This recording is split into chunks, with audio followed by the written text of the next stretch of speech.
في رحلة تطوي الدروب بين المدائن والشعوب بحضرة الذكر الحكيم وحدنا رب القلوب وحدنا رب القلوب في رحلة تطوي الدروب بين المدائن والشعوب بحضرة الذكر.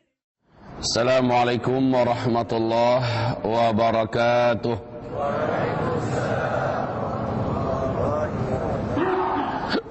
Alhamdulillah wassalatu wassalamu ala Rasulillah sallallahu alaihi wasallam.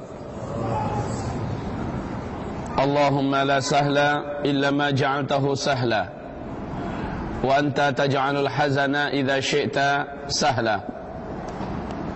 Rabbi shrah li sadri wa yassir li amri wahlul 'uqdatam min lisani yafqahu qawli wa ba'd. Ibadallah ma'asyiral muslimin,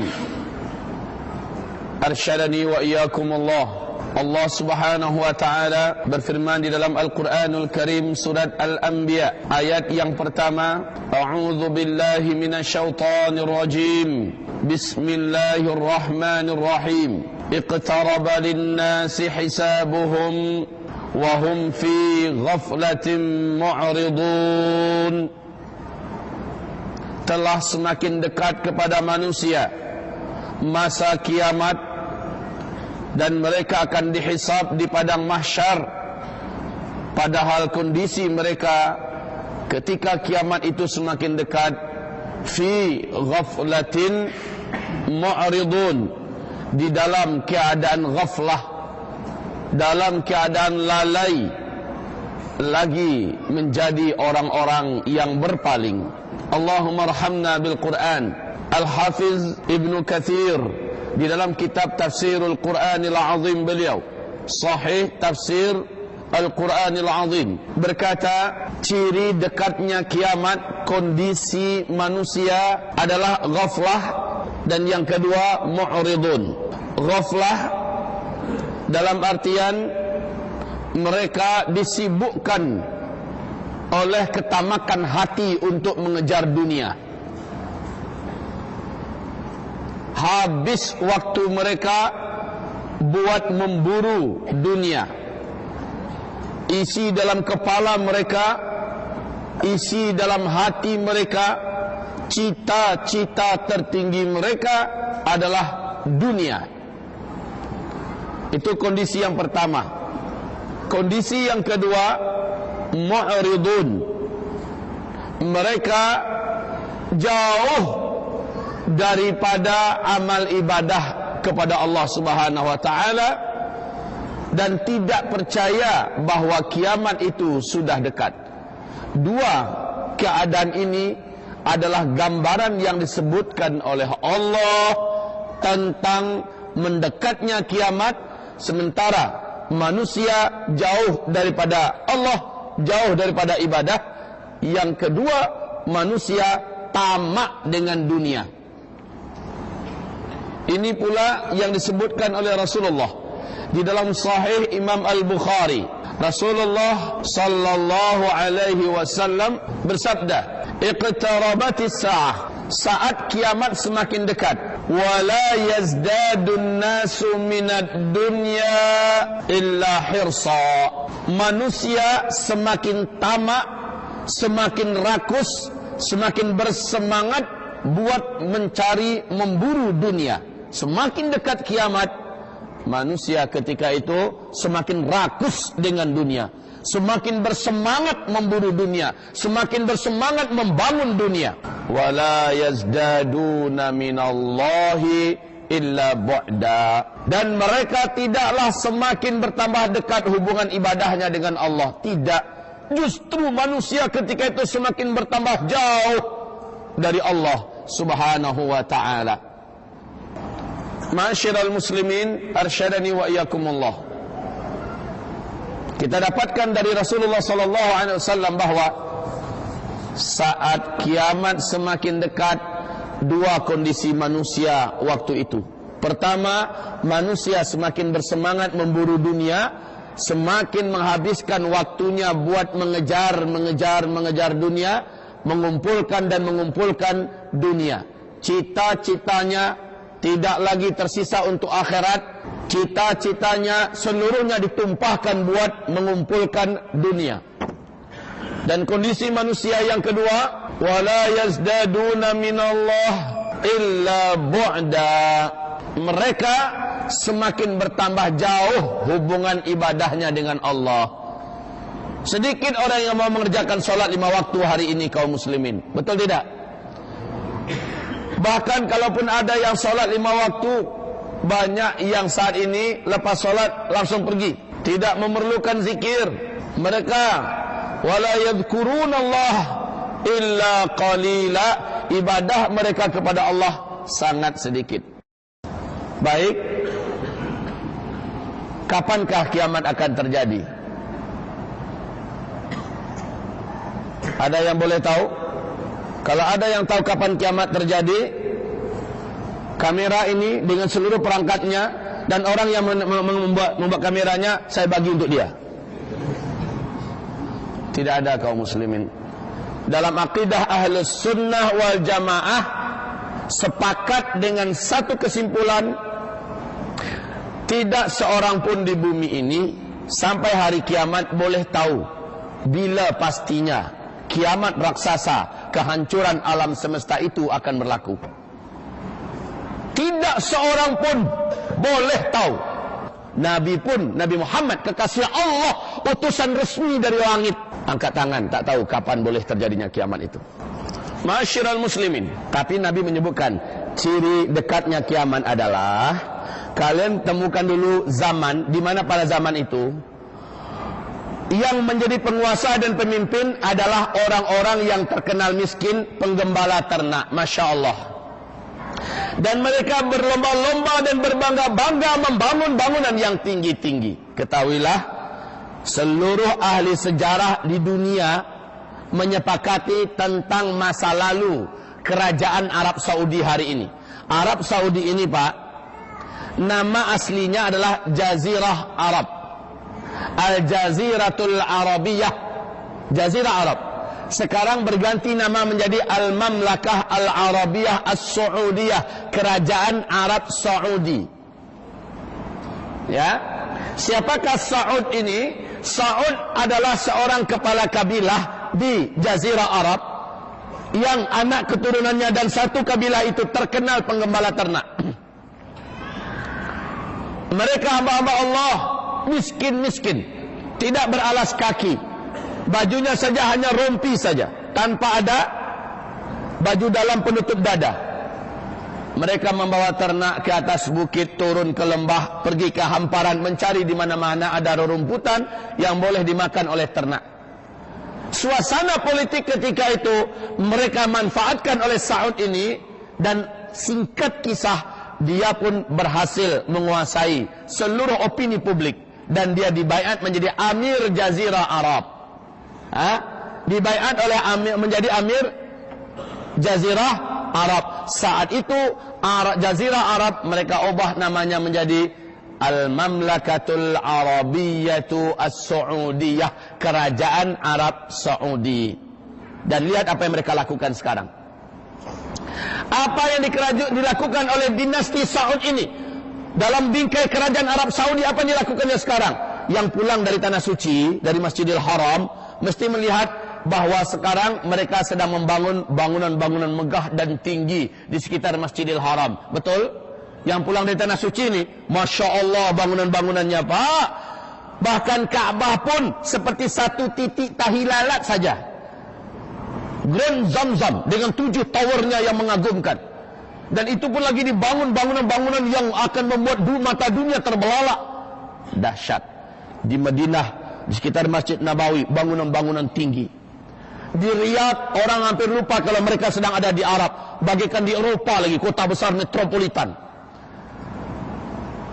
Taif, Jeddah, sehari ini Masya Allah. Dan dunia sekarang ini ditakjubkan dengan bangunan tertinggi di dunia, itu di Dubai, 860-an meter tingginya. Ketahuilah, Arab Saudi sedang membangun sekarang di Jeddah, dekat dengan tepi Laut Merah, dekat dengan perbatasan Mekah keluar dan masuk Jeddah, bangunan tertinggi di dunia setinggi 1,2 kilometer. Penggembala ternak, miskin, tiba-tiba mereka menjadi pemimpin dan penguasa, dan mereka berbangga-bangga, berlomba-lomba membangun bangunan-bangunan yang tinggi, gedung-gedung yang tinggi. Jika masa itu sudah kalian temukan, maka kiamat dekat lagi masanya dengan itu. Allahu Akbar. Nah, hamba-hamba Allah yang kami muliakan, siapa yang ingin mengatakan bahwa kita masih lama daripada kiamat? Siapa? Waktu salji turun di Arab kemarin, di Arab Saudi kemarin, apa komentar Syekh Saud Shuraim, seorang ulama besar Arab Saudi, Imam Masjidil Haram, mengatakan ini adalah tanda kiamat. Rasul mengatakan tidaklah terjadi kiamat kecuali kalian akan menyaksikan terlebih dahulu lembah-lembah di Tabuk ini mengalirkan sungainya kembali. Tanah-tanahnya akan menghijau dan subur.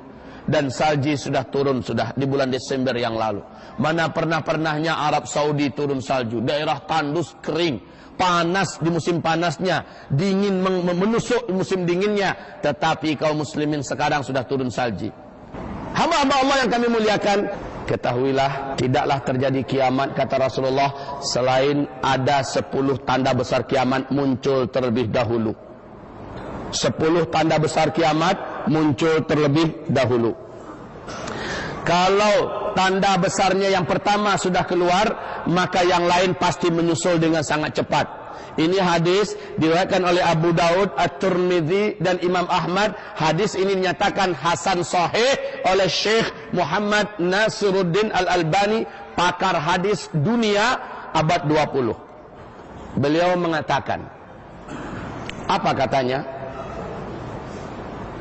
Rasulullah bersabda, harazatun manzumatun fi silk, yuqta'u silkun yatba'u ba'daha ba'dan.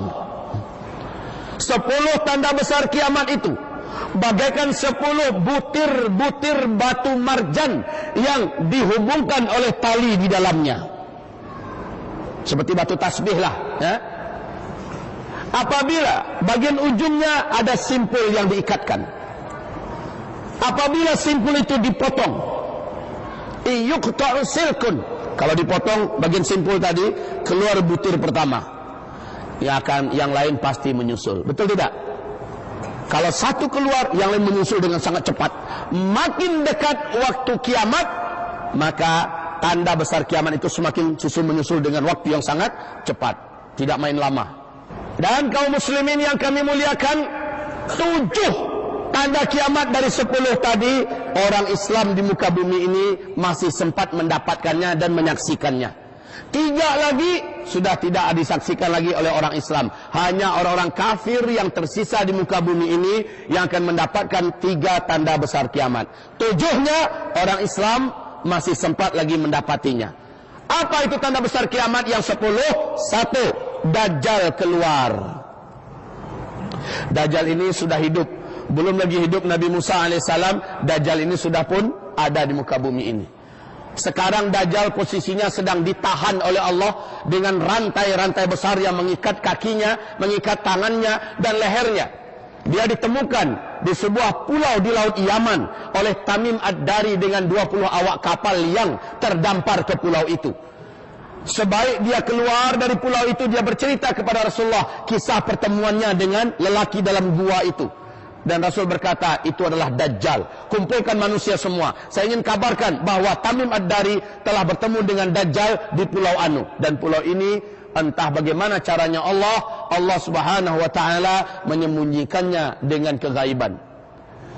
Dan dia akan muncul nanti dengan tanda-tandanya. Dan nanti kita sampaikan insyaAllah ta'ala. Kemunculan Dajjal ini sudah diambang pintu.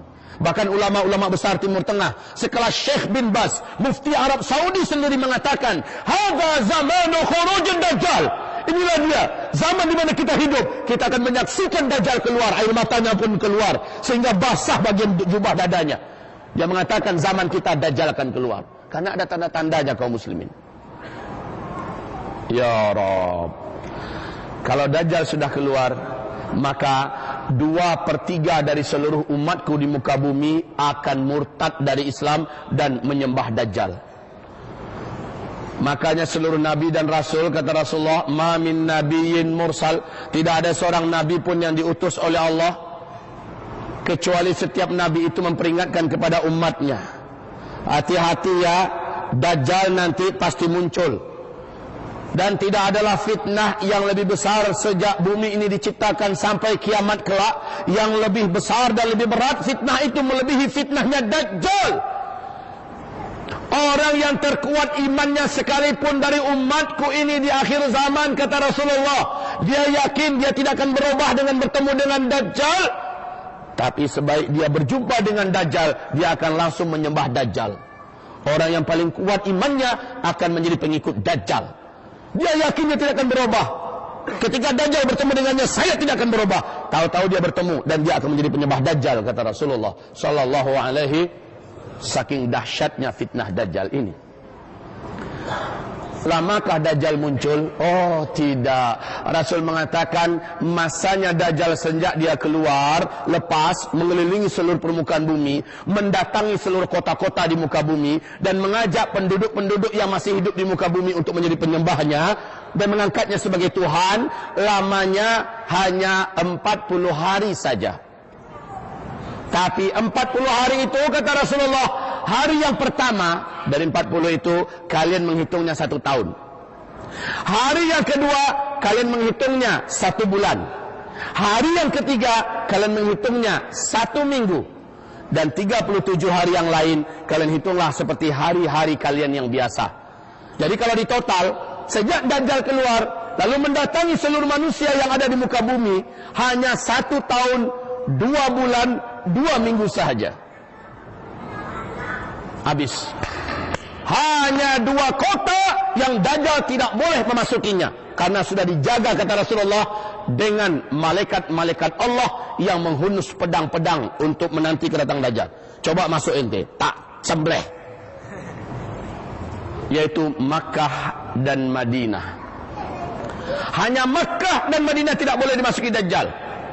Kemudian terakhir perjalanan Dajjal, setelah memurtadkan banyak manusia, Dajjal ini mengepung Imam Al-Mahdi dan para mujahidin, orang-orang beriman yang bergabung dengan Imam Mahdi di Masjid Jami' Amawi. Di situ ada Manaratul Bayda. Imam Mahdi terkepung. Orang-orang beriman juga terkepung. Mereka bersiap-siap untuk menghadapi Dajjal. Dajjal sudah ada di luar gerbang. Bala tentara Dajjal dari kalangan Yahudi Asfahan sebanyak 70.000 manusia. Mereka berjubah hijau tanpa berjahit dengan pedang-pedang terhunus, siap untuk menghancurkan Imam Mahdi dan orang-orang beriman. Salat subuh pun masuk, gelap gulita. Kemudian kumandang qomat pun diperintahkan oleh Imam Mahdi. Hai muazin, qomat. Sang muazin pun qomat. Allahu Akbar, Allahu Akbar. Asyhadu an la ilaha illallah. Asyhadu anna Muhammadar Rasulullah.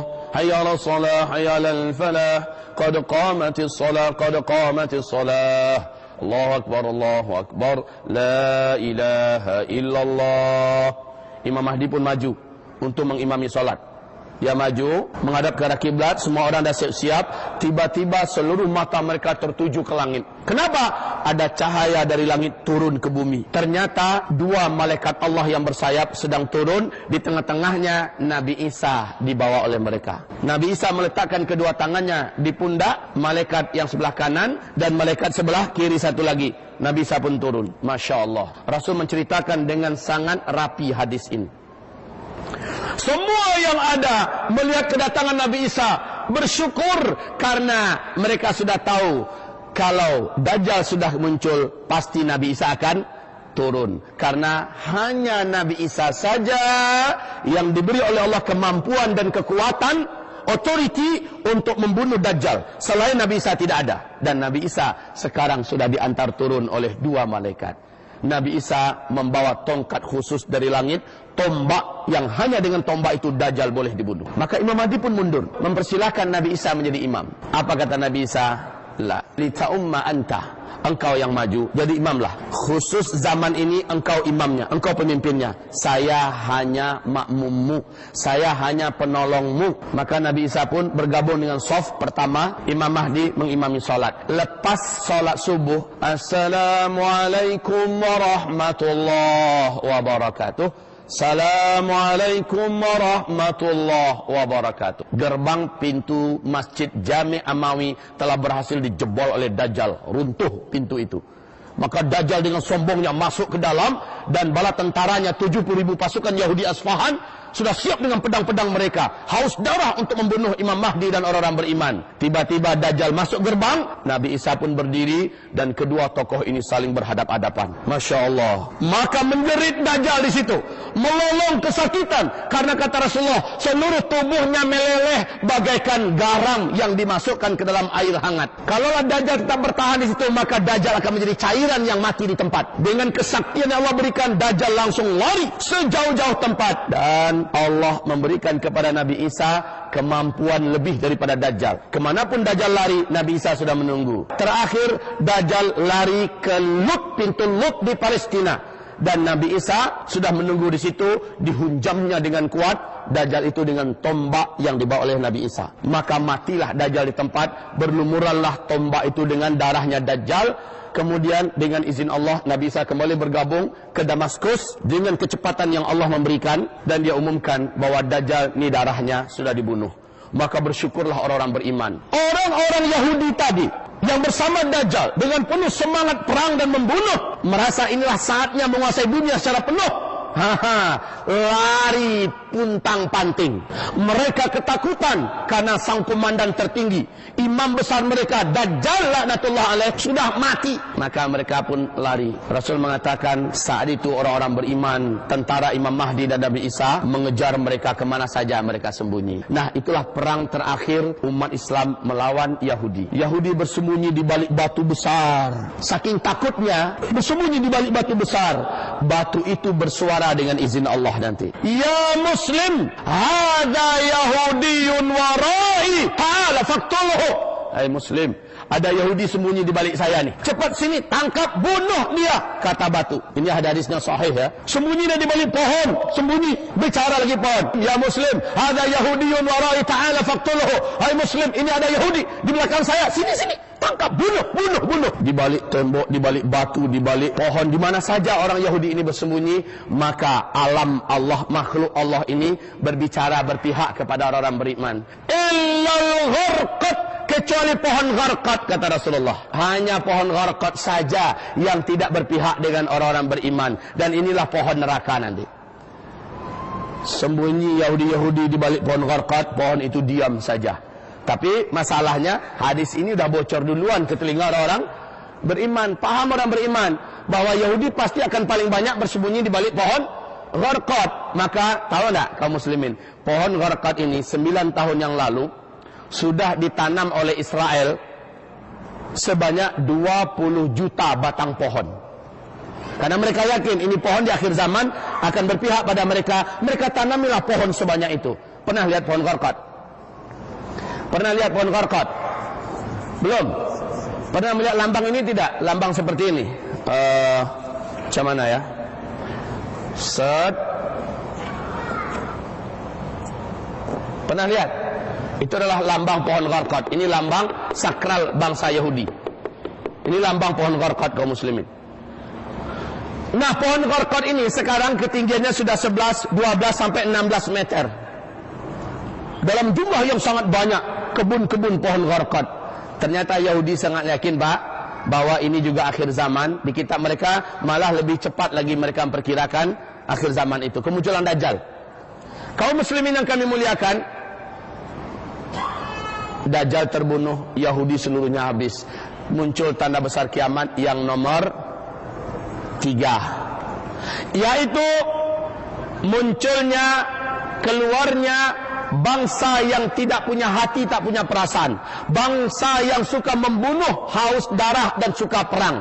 Disebut dengan Ya'juj dan Ma'juj.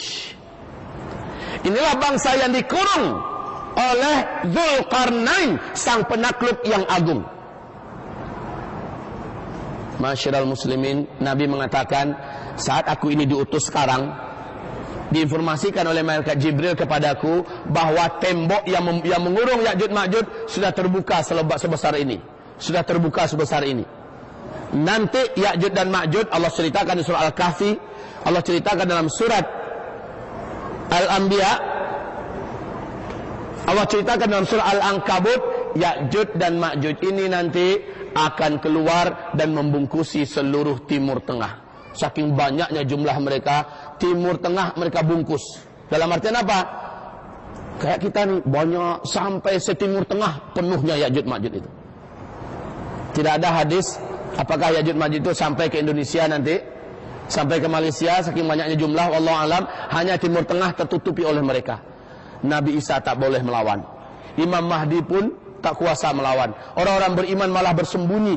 Kata Rasulullah, buatlah benteng yang kuat, bersembunyilah kalian di puncak-puncak gunung. Maka bersembunyilah Nabi Isa dan Imam Mahdi membuat benteng pertahanan terakhir. Kelaparan mereka di puncak gunung. Rasul mengatakan, Ya'juj Ma'juj ini melanglang buana menemukan manusia manapun mereka bunuh. Dan dengan ini jumlah manusia semakin banyak yang dihabisi oleh Ya'juj dan Ma'juj. Kaum muslimin, Nabi Isa pun berdoa. Lalu Ya'juj Ma'juj dibinasakan oleh Allah. Matilah seluruh mereka seperti Allah mematikan bangsanya Abraha yang ingin menghancurkan Ka'bah. Tapi melalui virus, kuman, bakteri-bakteri dan ulat-ulat yang Allah datangkan dari bumi. Matilah bangsa ini secara serentak. Bumi ini busuk, mayatnya bergelimpangan di mana-mana. Nabi Isa pun mengangkat tangan. Kata Rasulullah, bahkan Nabi Isa ketika turun dari gunung, Imam Mahdi dan orang beriman, mereka harus melangkah dari satu mayat ke mayat. Saking banyaknya jumlah mayat itu. Dan seluruh wilayah Timur Tengah tertutupi oleh bangkai-bangkainya Ya'juj dan Ma'juj ini. Bayangkan banyaknya kaum muslimin. Gurun Sahara, padang pasir, semuanya dipenuhi oleh bangkai-bangkai Ya'juj dan Ma'juj. Macam mana nak dibersihkan? Lalu hamba-hamba Allah yang kami muliakan, selanjutnya Nabi Isa berdoa, maka Allah datangkan burung-burung besar yang leher mereka sebesar dan seperti leher onta. Bayangkan besarnya burung itu. Di mana Allah sembunyikan selama ini burung itu? Wallahu alam. Hadis-hadis tentang kedatangan burung ini, setiap burung itu menukik ke bumi lalu mengangkat satu bangkai Ya'juj dan Ma'juj dan dibuang entah kemana. Tidak ada riwayatnya apakah ke laut, apakah ke ruang angkasa dibawanya, wallahu a'lam. Yang jelas habis sudah Ya'juj dan Ma'juj, yang tersisa adalah jatuhan bangkai-bangkainya, daging-dagingnya, ulat-ulat yang membusuk, ya. Itu yang tersisa. Nabi Isa pun berdoa lagi kepada Allah. Allah datangkan hujan yang sangat lebat berhari-hari, lalu seluruh permukaan bumi kembali kinclong, kembali bersih. Masuk tanda besar kiamat yang keempat, yaitu masa-masa aman. Tegaknya khilafah yang terakhir di muka bumi di dalam kepemimpinan Imam Al-Mahdi, cucu kandung Rasulullah sallallahu alaihi wasallam. Dalam masa-masa aman itu, jumlah manusia tersisa sedikit saja lagi, kata Rasulullah. Satu laki-laki, jumlah wanita saat itu adalah 50. Perbandingan laki-laki dengan wanita pada masa-masa aman itu, pada masa-masa khilafah adalah satu orang laki-laki, 50 orang wanita. Tapi hidup sudah aman. Binatang-binatang berbisa, hewan-hewan buas sudah bermain-main dengan manusia, dengan anak-anak kecil dan tidak menyakiti sedikit pun. Harimau, singa, serigala bermain-main dengan domba-domba yang lepas dan tidak menerkamnya, tidak memakannya. Wanita melakukan perjalanan kaki dari Hadramaut menuju ke Tanah Suci, berjalan seorang diri siang dan malam untuk beribadah haji. Tidak ada yang menyakitinya. Aman dia pergi, aman dia pulang, berjalan kaki, kata Rasulullah.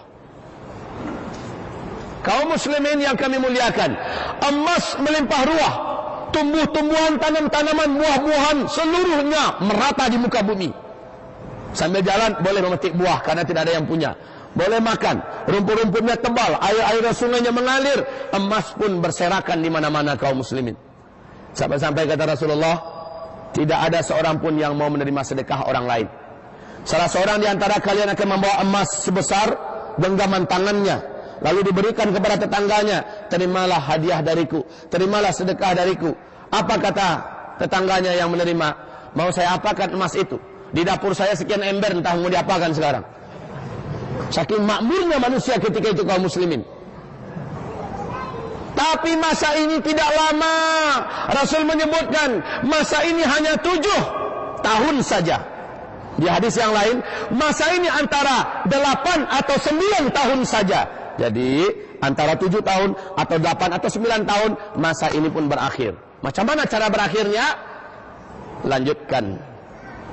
Allah pun menampakkan tanda besar kiamat yang nomor 5.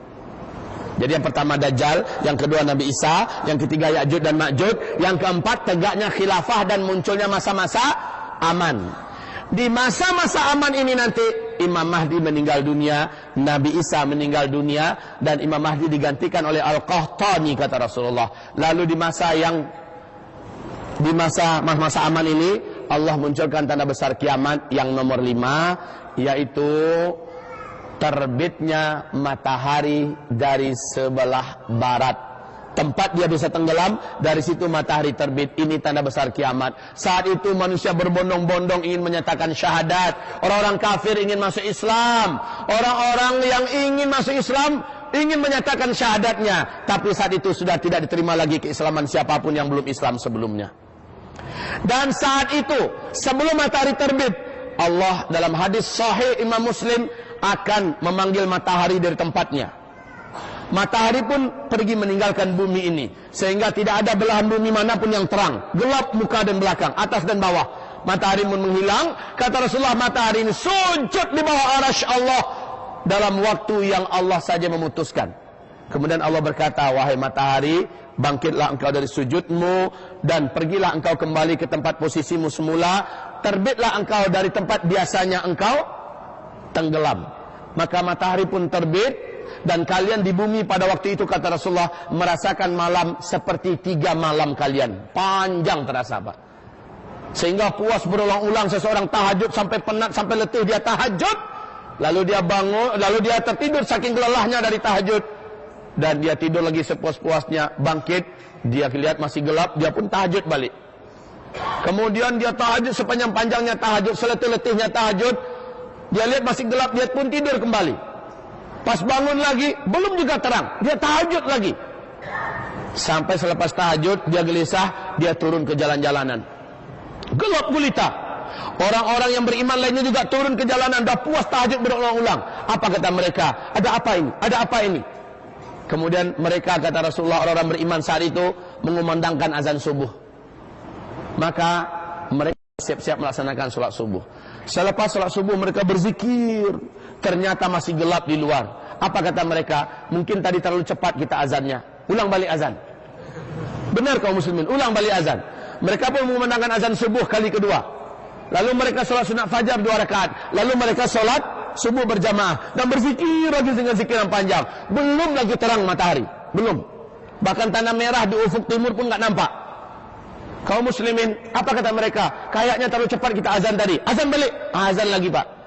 3 kali mereka melaksanakan sholat subuh. Barulah setelah itu matahari terbit dari arah barat. Nah kata Allah, kata Rasulullah, saat malam panjang itu, itulah ibadah yang terakhir manusia di muka bumi. Kenapa? Besoknya seluruh Al-Quran Allah sudah hilangkan di muka bumi. Seluruh Al-Quran. Orang ingin melihat Al-Quran, dicari, tinggal lembaran-lembaran putih saja lagi, tidak ada tulisan. Orang-orang yang hafal Al-Quran 30 juz akan hilang seluruh hafalannya.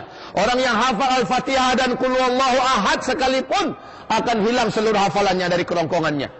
Tidak ada lagi ibadah, tidak ada lagi amalan kecuali di hati mereka iman Allah, Allah, Allah. Setelah itu tidak ada lagi.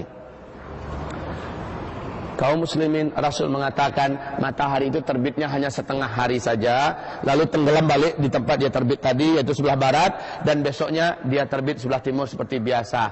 Tapi Allah munculkan tanda kiamat yang nomor 6. Tanda besar kiamat nomor 6, yaitu seperti dalam surat Al-Anbiya, keluarnya binatang raksasa dari dalam perut bumi sebanyak 3 kali kemunculan di tempat-tempat yang berbeda-beda. Binatang ini Allah sebutkan dalam Al-Quran dengan sebutan Dabbatul Ardi, binatang melata dari dalam perut bumi. Binatang ini berbulu tebal dan panjang, kata Rasulullah sallallahu alaihi wasallam, boleh berbicara dengan bahasa manusia. Dan dia membawa tongkat Nabi Musa, cincin Nabi Sulaiman. Tongkat ini akan ditunjuknya kepada orang-orang kafir. Maka orang kafir itu, kata Rasulullah, menghitamlah wajah mereka, menghitamlah seluruh tubuh mereka, bagaikan punggung-punggung kuali yang hangus, hitam. Dan cincin Nabi Sulaiman akan diusapkannya ke wajah orang-orang yang beriman yang masih hidup di bumi pada saat itu. Maka kaum muslimin, orang beriman ini pun menjadi putih, bersih dan bercahaya wajahnya, sehingga benar-benar berbeda antara orang beriman dengan orang kafir. Maka setelah itu, kata Rasul, muncullah tanda besar kiamat yang nomor 7, yaitu angin lembut bertiup dari arah timur. Angin lembut bertiup dari arah timur. Angin ini sejuk, lembut. Tidak ada satupun orang yang mengenal Allah dan beriman kepada Allah di timur dan di barat, di utara dan di selatan, di seluruh permukaan bumi ini. Apakah dia tinggal dalam perut gua, apakah dia tinggal di gunung, di lembah, di pulau, di gurun Sahara, dimanapun saja ada orang beriman, angin ini akan menjemputnya, angin ini akan menyentuhnya, dan dia pun meninggal di situ. Orang beriman akan meninggal serentak di muka bumi pada saat itu. Seluruh orang yang mengenal Allah, beriman kepada Allah, apakah imannya kuat, apakah imannya sedikit, meninggal serentak. Seolah-olah binatang tadi muncul buat memberi tanda, lalu setelah putih, bersih orang beriman ini, angin itu datang menjemput kepada orang-orang yang sudah diberi tanda, dan meninggallah. Tidak ada lagi tersisa orang beriman.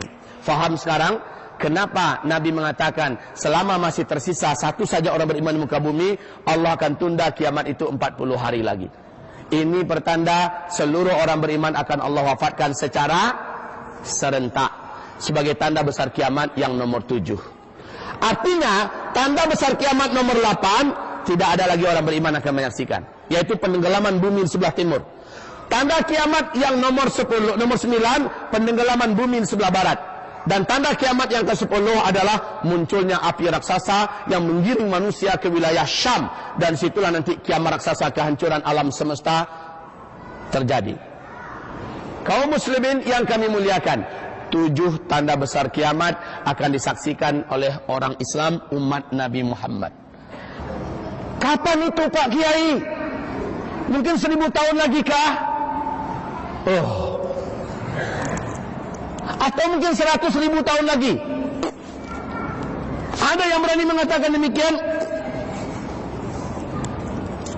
Yuk kita dengarkan sebentar hadis-hadis Nabi Muhammad SAW yang menyebutkan tentang umur umat Islam. Tentang umur umat Islam ketika aku diutus oleh Allah sebagai Nabi dan Rasul, sampai wafatnya orang Islam di muka bumi ini secara serentak, Allah memberikan rentang waktu yang disediakan oleh Allah untuk umat Islam lebih dari 1400 tahun, kata Rasulullah. Tapi tidak sampai 1500 tahun hitungan Hijriyah. Saya ulangi, dalam hadis-hadis yang sangat banyak, mulai dari Nabi diutus sebagai Nabi dan Rasul sampai wafatnya seluruh orang Islam serentak di muka bumi ini, ada umur umat Islam yang telah Allah bataskan, yaitu lebih 1400 tahun. Hitungan Hijriyah tidak sampai 1500 tahun. Allahumma salli ala Muhammad. Masya Allah, kita sudah 1400 tahun berapa sekarang? Hitungan Hijriyah. Tahun Hijrah kita sudah berapa sekarang kaum muslimin? 1435. 1435 Hijriah. Rasul mengatakan umur umat Islam lebih 1400 tahun dan tidak sampai 1500 tahun. Kita sudah 1435 sekarang ini. Ada hadis-hadis yang lain yang penuh dengan hitungan-hitungan matematika.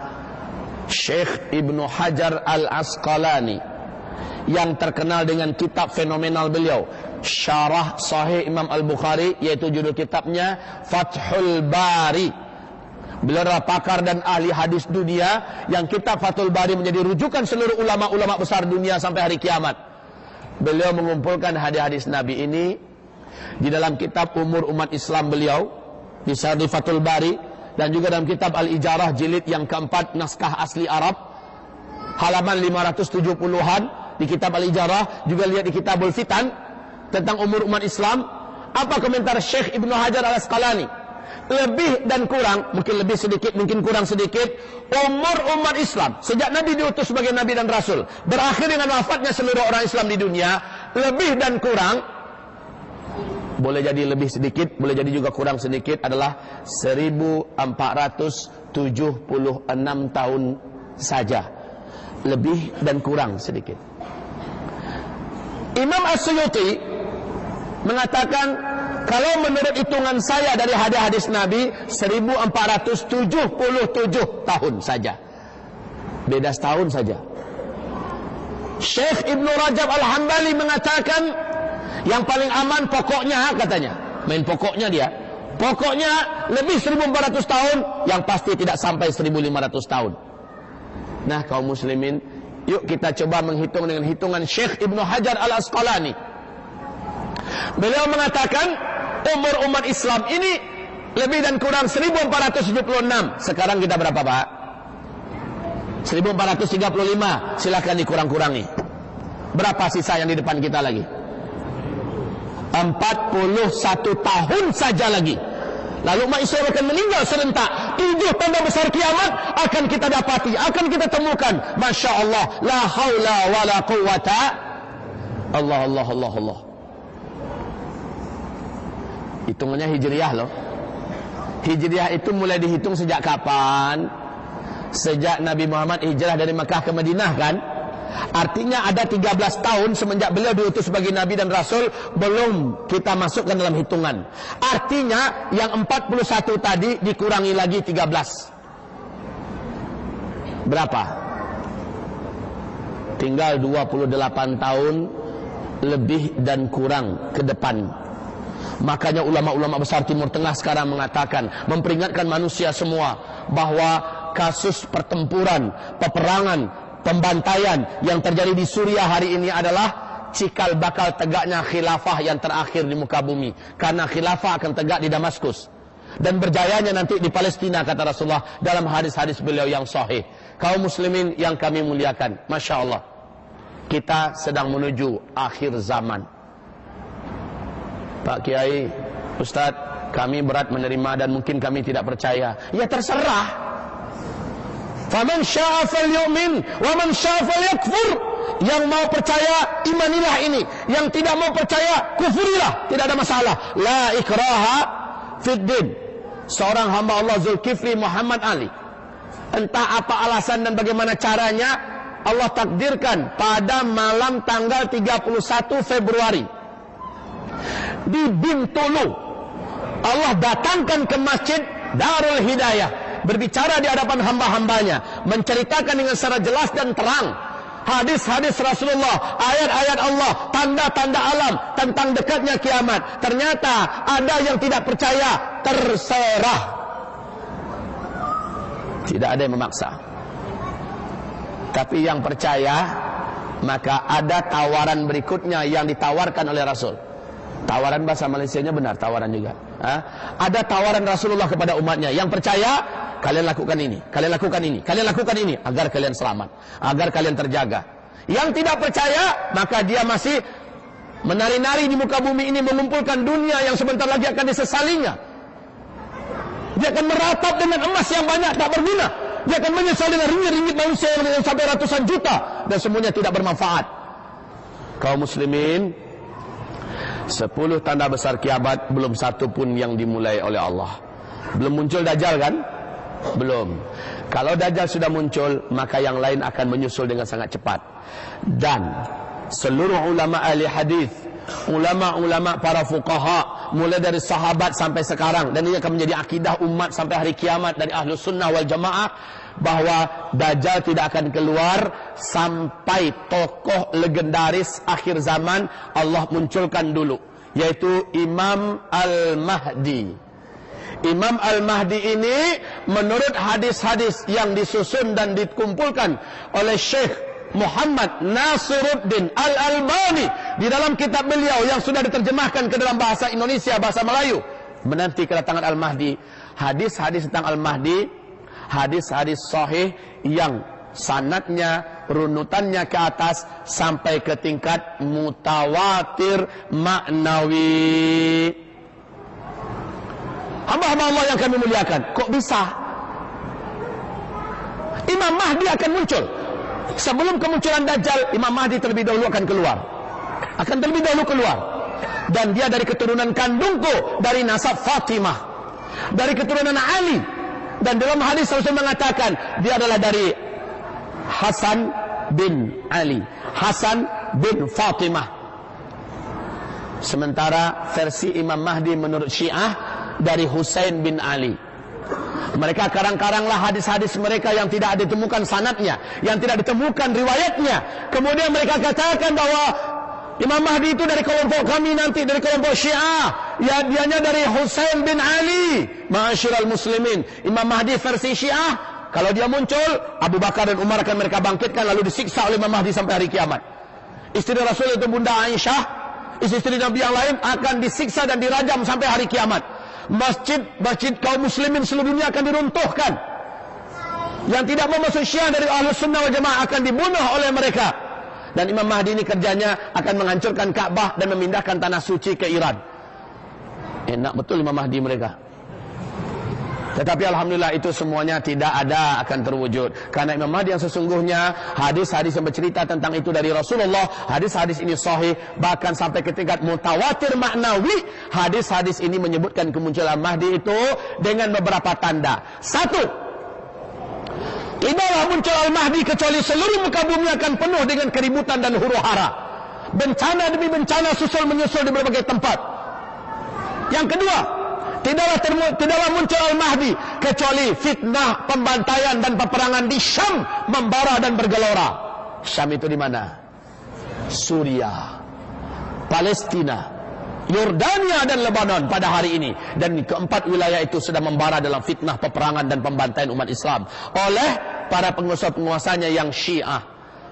Kaum muslimin hari ini sudah terwujud, di mana tempat Imam Mahdi akan mengembangkan wilayah dan mengembangkan pemerintahan khilafah. Di situ sudah membara peperangan dan pembantaian pada hari ini. Allahu Akbar. Kemudian tidaklah muncul Al-Mahdi kecuali seorang raja yang menguasai Mekah dan meninggal dunia. Mekah Madinah meninggal dunia, 3 calon penggantinya saling berlomba-lomba, berebutan, bunuh-membunuh untuk memperebutkan kekuasaan itu. Wala yakunu li ahadin minhum, tidak akan jatuh kepada seorang pun dari antara mereka yang bertiga yang berebut itu, karena kekuasaan itu akan jatuh ke tangan cucu kandungku min itrati, ya, min waladi Fatimah, dari cucu kandungku. Bahwa Al-Mahdi lah nanti yang akan menggenggam Makkah dan Madinah, menguasai kembali Jazirah Arab. Kaum muslimin, Raja Abdullah pada hari ini sudah di usia beliau yang 90 tahunan. Kalau dihitung hitungan Hijriah, sudah 93 umur beliau sekarang. Raja Abdullah yang menguasai Mekah dan Madinah dan kerajaan Arab Saudi pada hari ini. Betul? Usia beliau sudah 90 tahunan. 3 pangeran calon penggantinya. Mereka kan ada 5 pangeran dulu. Fahad, Abdullah, Fayed, Sultan dan Naif. Keempat pangeran ini yang awal menjabat sebagai penguasa dari mereka berlima adalah Raja Fahad. Kemudian Raja Fahad meninggal dunia, maka Pangeran Abdullah diambil karena dia yang tertua, diambil sebagai penggantinya. Tinggal 3 lagi kaum muslimin. Yang 3 ini sudah memegang jabatan-jabatan penting di Arab Saudi. Ada sebagai menteri pertahanan, ada sebagai menteri dalam negeri dan sebagainya. Yang 3 ini, 1 orang sudah meninggal kemarin, yaitu Pangeran Sultan.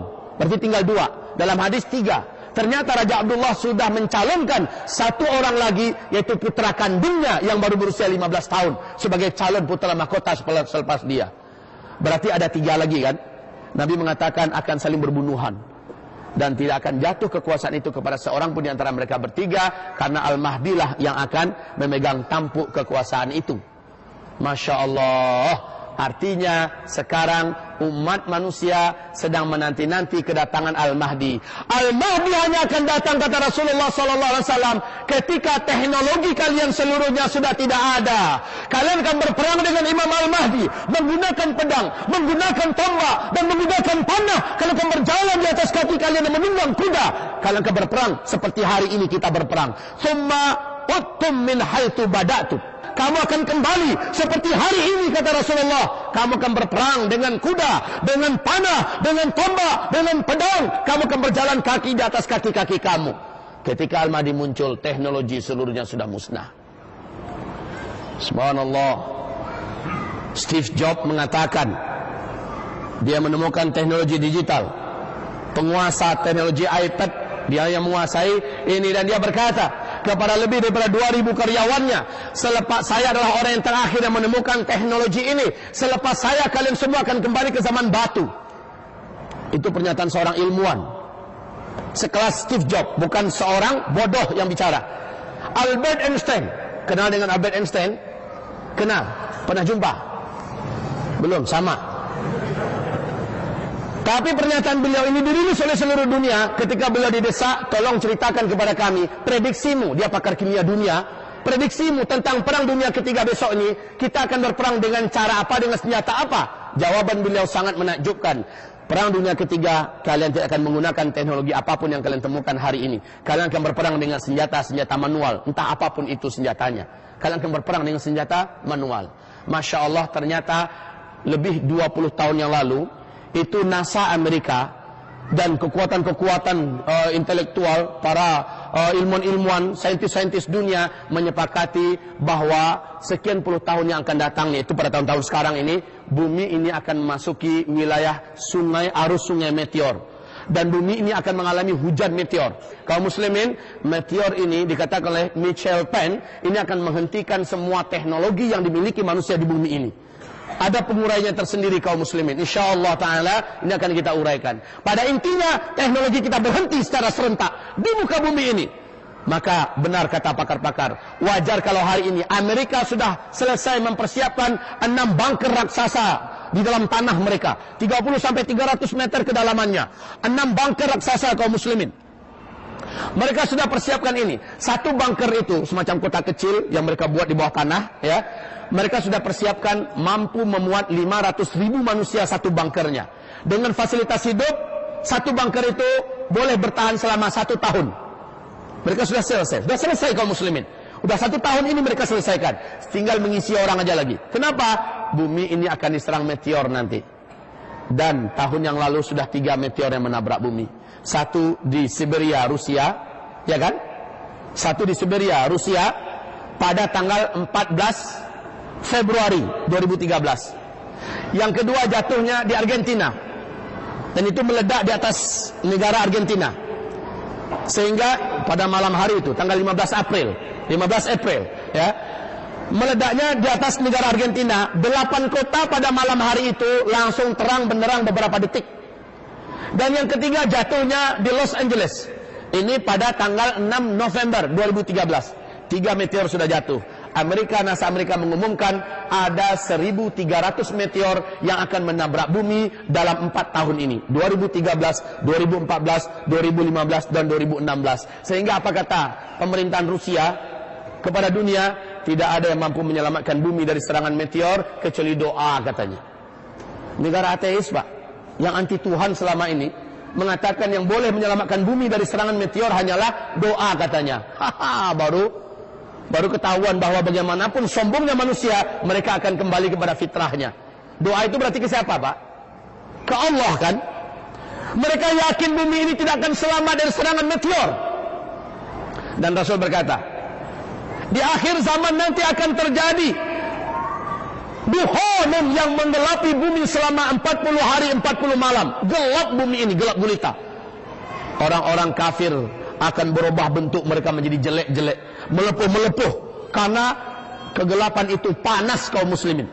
Rasul mengatakan, kalian letakkan telapak tangan kalian di wajah kalian, maka tidak ada yang boleh melihat telapak tangannya saking gelapnya. Itu selama 40 hari 40 malam. Ternyata pakar astronomi dunia Michael Penn mengatakan, saat meteor itu jatuh, ke daratan, maka terjadi ledakan yang mempunyai ledakan lebih daripada ledakan peluru nuklir yang meledak di Nagasaki, Hiroshima. Kekuatannya sampai 1 juta kali lipat. Jika ia menabrak bumi kita, dan di antara meteor itu ada yang berkekuatan seperti itu, kaum muslimin, bumi ini akan dilobangi oleh meteor tersebut. Lubang tersebut membumbung ke langit, partikel-partikelnya dengan kecepatan 800 km per jam akan langsung terbungkusi bumi kita dengan kegelapan yang luar biasa. Dan ini menjadikan bumi kita ini berbahaya untuk dihirup udaranya. Rasul mengatakan dalam hadis sanadnya Jaid dari Ibnu Jarir, di mana Rasulullah berkata, hati-hati kalian di akhir zaman akan terjadi dukun, tenggelamnya bumi ini dalam kegelapan selama 40 hari 40 malam, kata Rasulullah. Orang-orang kafir akan keluar asap dari hidungnya, dari telinganya, dari lubang duburnya, dan melepuh-melepuhlah kulitnya, berubah bentuk wajahnya. Orang beriman yang tipis amal solehnya sebelum itu juga mengalami nasib seperti orang kafir. Hanya orang beriman yang amal solehnya banyak, Allah akan buat dia tahan dengan udara yang begitu gelap dan begitu panas. Mereka hanya seperti orang yang terkena flu dan demam saja. Orang beriman yang sebelumnya punya amal soleh banyak, kaum muslimin. Orang beriman yang sebelumnya punya amal soleh yang banyak. Orang kafir akan melepuh mereka. Fi hadhil ummah khasfun wa maskhun wa qadhfun. Pada umat ini di akhir zaman akan terjadi penenggelaman bumi. Bumi ini merengkah, lalu yang di atas masuk ke dalam, yang di bawah naik ke atas. Wa maskhun, terjadi perubahan bentuk. Wa qadhfun, dan serangan meteor. Kalau sahabat bertanya, wa matadzaka ya Rasulullah, wahai Rasulullah, kapan itu terjadinya? Kapan ya Rasul? Kami ingin tahu kapan. Rasul mengatakan, itu nanti terjadi ketika 3 keadaan sudah muncul. Idza zaharatil qainat wal ma'azif wa syuribatil khumur. Kalau penyanyi-penyanyi wanita sudah bermunculan di mana-mana. Kedua, kalau alat-alat musik dan musik-musik sudah disenangi dan dicintai oleh umatku. Yang ketiga, kalau benda-benda memabukkan, benda-benda haram sudah menyebar luas kemana-mana dan dikonsumsi oleh umatku. 3 keadaan ini sudah terjadi enggak sekarang? Sudah terjadi apa tidak, ibu-ibu? Sudah? Meteor sudah mulai menggedor bumi? Sudah. Kaum muslimin yang kami muliakan, banyak lagi tanda-tanda yang mengarahkan kita kepada dekatnya kiamat dan dimulai dengan munculnya Imam Mahdi. Ingat, Rasulullah mengatakan saat Imam Mahdi itu muncul, kalian walaupun merangkak di atas salju, kalian harus merangkak untuk berbaiat kepadanya. Berbaiat kepadanya walaupun melangkah di atas salju. Imam Mahdi munculnya di mana? Imam Mahdi munculnya di mana? Di mana Imam Mahdi munculnya? Dia dibaiat nanti di depan Ka'bah antara Hajar Aswad dengan Maqam Ibrahim. Di sana nanti. Ciri kemunculannya, dia akan dikejar oleh 300 orang pasukan Sufyani yang berangkat dari Syam, dan beliau ada seorang laki-laki dari Damaskus dikejar. Laki-laki ini lari jalan kaki. Yang mengejar pun 300 orang juga pakai jalan kaki. Ingat, teknologi sudah tidak ada nanti ya. Saya Imam Mahdi, mereka hanya jalan kaki, tak ada helikopter, tidak ada pesawat, tidak ada apapun kendaraan yang boleh mengejar. Imam Mahdi dikejar, Imam Mahdi lewat Madinah. Mereka yang 300 orang itu mengejar juga lewat Madinah. Siapa-siapa pun orang yang ditemui oleh 300 orang itu akan dibunuh.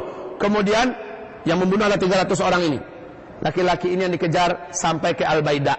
Al-Baida adalah sebuah kota kecil berbatasan antara Madinah dengan Mekah. Laki-laki ini terus ke Mekah. Dan yang 300 orang itu sampai di Al-Baida, Allah tenggelamkan bumi. Allah rengkahkan bumi, tenggelam mereka seluruhnya. Isi-isi kota itu dengan penduduknya masuk ke dalam lubang yang tenggelam, yang dinyalakan oleh Allah itu. 300 orang ini tenggelam kecuali 1 orang. Yang 1 orang inilah mengabarkan, yang kami kejar lewat masuk ke Mekah, sementara kami tenggelam di Al-Baida. Taulah manusia bahwa laki-laki dikejar itulah, kata Rasulullah, Al-Mahdi. Maka berlomba-lomba orang ingin membaiatnya. Ingat kaum muslimin, saat dia diminta untuk dibaiat, dia menolak. Saya bukan Mahdi, saya bukan Mahdi. Jadi ingat, sekarang banyak orang mengaku sebagai Imam Mahdi ya. Aku Al-Mahdi, berbaiatlah kepadaku. Imam Mahdi yang sesungguhnya malah menolak dia bukan Al-Mahdi. Kalian salah orang. Padahal tanda-tandanya ada pada dirinya semua. Ini kaum muslimin yang kami muliakan, dan laki-laki ini sudah sangat dekat waktu kemunculannya insyaallah ta'ala. Dia dibaiat menjadi Al-Mahdi oleh kaum muslimin dalam usia 40 tahun. Seperti aku diangkat oleh Allah menjadi Nabi dan Rasul dalam usia 40 tahun. Namanya sama dengan namaku, nama ayahnya sama dengan nama ayahku, Muhammad bin Abdullah Al-Mahdi. Beliau dibaiat, dan kaum muslimin walaupun merangkak di atas salju, merangkaklah. Subhanallah, Arab Saudi sekarang sudah mulai diturunin salji. Subhanallah. Mesir yang tidak pernah turun salji sudah turun salji walaupun merangkak di atas salji. Suriah, bahkan Israel bulan Desember yang lalu tanggal 14 Desember sudah turun salji sampai 1 meter ketinggiannya. Masya Allah, Masya Allah kaum muslimin. Jazirah Arab yang gak pernah turun salji sudah sekarang turun salji. Apakah tahun ini kemunculan Al-Mahdi? Wallahu alam. Apakah tahun esok? Yang jelas 7 tanda besar kiamat umat Islam akan menyaksikannya. Bersiap-siaplah, dan Rasul mengatakan, badiru bil a'mali fitanan ka qita'il lailil muzlim yusbihu ar-rajulu fiha mu'mina wa yumsi kafira, yumsi mu'mina wa yusbihu kafira, ba'udinahum bi'aradin minad dunya. Di saat huru-hara dan fitnah itu membara. Di hadis yang lain, huru-hara dan fitnah itu adalah Syam. Kalian semua wahai umatku, kata Nabi, berlomba-lombalah melakukan amal-amal soleh, amal soleh, amal soleh. Dan sekarang fitnah di Syam sudah berjalan 2 tahun 10 bulan, hampir 3 tahun lagi. Apabila kita tidak mengambil kesempatan ini, berlomba-lomba melakukan amal soleh sebanyak-banyaknya, menjadi manusia yang soleh sebaik-baiknya, maka kita sudah terlambat kaum muslimin. Sekarang masih ada waktu, walaupun hanya beberapa saat. Maksimalkan sholat berjamaah di masjid-masjid 5 waktu. Upayakan mengerjakan sholat sunnah rawatib, ba'diyah, qabliyah dan ba'diyah, dimanapun berada. Perbanyaklah membaca Al-Quran, berzikirlah, sholat duha, dan tengah malam bangkitlah tahajud. Hanya orang-orang tahajud yang kuat menahan pikulan dan beratnya beban akhir zaman kaum muslimin. Bangkitlah tahajud, walau hanya 2 rakaat dan 1 witir. Jangan sia-siakan kesempatan yang ada. Fulus yang ada, manfaatkan buat ibadah sekarang. Bantulah hamba-hamba Allah yang kesusahan. Bantulah perjuangan. Bantulah agama Allah Subhanahu wa ta'ala. Berangkatlah ke tanah suci, bawalah keluarga. Selagi masih ada pesawat hari ini. Selagi belum perang di tanah suci kaum muslimin, belum perang saudara, selagi masih ada waktu, maksimalkan ibadah. Dan mohon dengar baik-baik, saya menyampaikan ini bukan buat melemahkan semangat hidup kita, justru kebalikannya. Saya sampaikan ini agar semangat hidup kita membara dengan cara yang benar. Ini waktuku yang tersisa untuk mempersiapkan kehidupan akhiratku. Ini waktuku yang masih aman. Aku harus maksimal menjadi manusia terbaik, baik dengan Allah urusanku atau dengan manusia. Jadilah the best man, the best woman in the world, ya. Jadilah manusia yang terbaik di muka bumi ini, ibarat Allah. Kata Rasul, kalaupun besok pasti kiamat terjadi, kalaupun besok pasti kiamat terjadi, masih ada 1 bitir kurma, biji kurma di tangan kamu. Tanam, kata Rasulullah. Tanam. Walaupun kita tidak akan menuai hasilnya, kita tidak akan melihat batangnya tumbuh. Tanam. Walaupun besok udah kiamat. Artinya apa? Apapun aktiviti duniawi kita yang saat ini sedang kita jalani, yang sedang kita geluti, jangan berhenti. Udah mau kiamat, ngapain juga kawin? Jadi anak muda nggak ada niat kawin lagi. Ngapain kawin? Nanti kawin punya anak, padahal mau kiamat, anak kecil-kecil kan kesian. Yang nambah anak juga gitu, nggak semangat lagi. Udahlah, anak cukuplah 1 aja. Nambah lagi anak, udah mau kiamat ini. Yang membangun rumah juga hilang putus asa, semangat rumahnya bangun rumah. Udah bangun sajalah terus. Yang sedang kerja aja terus. Cuma semua apa yang dilakukannya harus diniatkan mencari ridha Allah. Dan kalau ada penghasilan, ada pendapatan, jadikan itu untuk tabungan akhirat kita.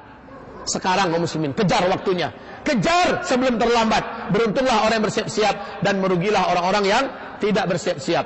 Kaum muslimin yang kami muliakan, saya anjurkan, persiapkan diri dengan moral impact, dengan mental impact, ya. Persiapkan diri dengan intellectual impact. Ada di sini anjuran kepada kita bagaimana kita mempersiapkan diri kita secara moral. Persiapkan fisik kita, physical impact. Persiapkan seluruhnya. Persiapan ini nanti di kitab bisa didapatkan pada halaman 253 sampai halaman 304. Bagaimana kita mempersiapkan diri menjadi manusia terbaik, manusia yang terkuat di akhir zaman, kaum muslimin yang kami muliakan. Semoga ini bermanfaat. Semoga yang kami sampaikan menjadikan kita mempunyai semangat baru hidup ini. Robah mindset kita selama ini. Bukan dunia lagi yang harus kita pertahankan, tetapi kehidupan akhirat yang harus kita kejar. Manfaatkan dunia yang ada. Ini anak-anak kami, jadikanlah diri kalian secepatnya menjadi wali-wali Allah dan keluarga-keluarga Allah di bumi. Para hafizul Quran adalah keluarga-keluarga Allah di bumi. Niatkan karena Allah Subhanahu wa taala. Karena anak-anak yang hafal Al-Quran termasuk anak-anak surga yang Allah jaga di dunia ini. Masya Allah, selagi umur kalian masih bagus. Bapak-bapak, bangunkan istrinya Pak, bangunkan keluarganya tengah malam tahajud. Salat duha, jangan sia-siakan. Walau hanya 2 rakaat. Kalau boleh 4 rakaat, kalau sanggup 6 rakaat lagi cantik. Mintalah kepada Allah Subhanahu wa taala agar tidak ada seorang pun dari kita yang tidak memanfaatkan sisa waktu yang masih Allah percayakan sebelum meteor jatuh ke bumi ini dan merubah segala-galanya. Sebelum Dajjal muncul dan terlambatlah waktu kita untuk bersiap-siap. Wabillahi taufiq wal hidayah. Subhanakallahumma wa bihamdika asyhadu an la ilaha illa anta astaghfiruka wa atubu ilaik. Wassalamualaikum warahmatullahi wabarakatuh.